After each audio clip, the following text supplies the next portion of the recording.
สวัสดีครับวันนี้จะพามาดูน้ำนะครับนี่ครับหลังจากพายุผ่านไปแล้วก็มีน้ำแล้วก็อันนี้กำลังเอาน้ำลงสระใหญ่ครับ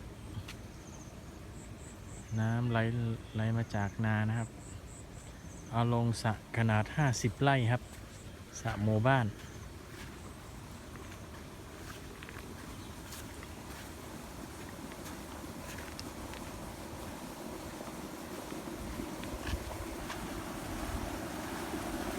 นะครับ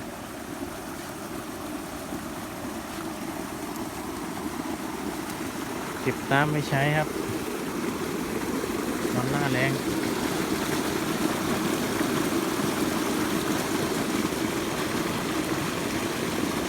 ยังสามารถรองรับน้ำได้เยอะอยู่ครับ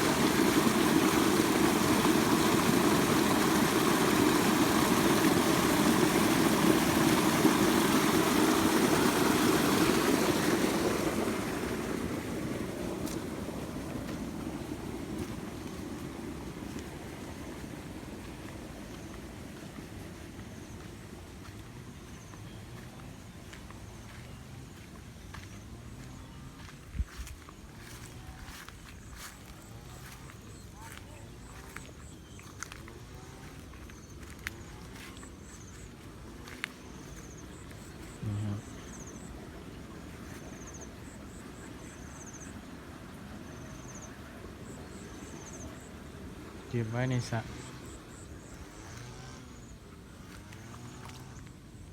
น้ำเย็นมากเลยครับ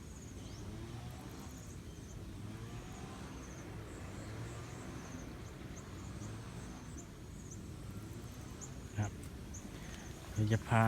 ไปดูสวนต่อครับโอ้ยเปียก